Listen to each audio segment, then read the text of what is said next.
RJD पर भड़के पशुपति पारस। नई संसद की तुलना ताबूत से करने पर किया वार। केंद्रीय मंत्री पशुपति पारस ने आरजेडी को क्या कहा। 28 मई को नई संसद का उद्घाटन किया गया। पहले इस बात पर खूब विवाद हुआ कि पीएम मोदी ही नए संसद भवन का उद्घाटन क्यों करेंगे। अब जबकि इसका इनॉग्रेशन हो गया है, तब भी इसको लेकर विवाद खत्म होता नजर नहीं आ रहा है। इस बार के विवाद का केंद्र आरजेडी है, क्योंकि आरजेडी के ऑफिशियल ट्विटर अकाउंट पर यह तस्वीर पोस्ट की गई है, जिसमें एक तरफ ताबूत और दूसरी तरफ नए संसद भवन को दिखाया गया है। साथ ही ये सवाल भी किया गया है कि ये क्या है, जिसके बाद से आरजेडी बीजेपी के निशाने पर आ गई है। जिसके बाद अब एलजेपी के नेता और केंद्रीय मंत्री पशुपति पारस आरजेडी पर भड़क गए हैं। नए संसद भवन की तुलना ताबूत से किए जाने पर उन्होंने आरजेडी पर करारा हमला किया है।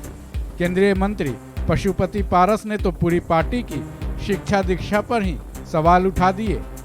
पशुपति पारस ने इस मुद्दे पर क्या कुछ कहा, सुनिए। पर संसद भवन की तुलना ताबूत से कर दी है, दिखाया है दोनों चित्र आमने सामने। अब हो सकता है कि उनको इसी ढंग की शिक्षा मिली हो, इससे अधिक तो मैं नहीं बोल सकता हूं, लेकिन देश की आज़ादी के बाद आज पहला मौका था। पूरे देश के लोगों को गौरव महसूस हो रहा है। और ये लोग ट्विटर में कुछ से कुछ लिख रहे हैं, तो मैं समझता हूं कि ये अच्छी बात नहीं है। जाहिर है आरजेडी के इस ट्वीट के बाद राजनीतिक माहौल गर्म है।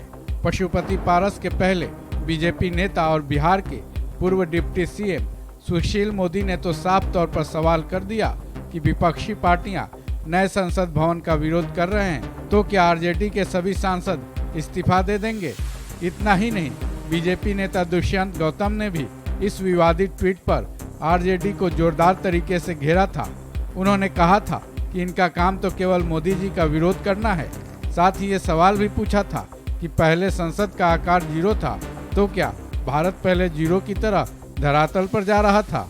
हालांकि इस विवादित ट्वीट के बारे में बिहार के डिप्टी सीएम तेजस्वी यादव से जब सवाल किया गया, तब उन्होंने वही घिसा पीटा जवाब देकर कन्नी काट ली थी।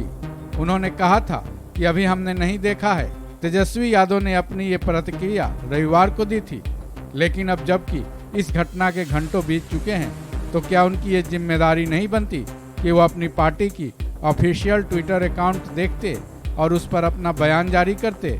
उनकी तरफ से इस मुद्दे पर अभी तक बयान नहीं आना साफ तौर पर उनको कटघरे में लाकर खड़े कर देता है। बहरहाल फिलहाल तो ये मुद्दा शांत होता नहीं दिख रहा है। इस खबर में बस इतना ही।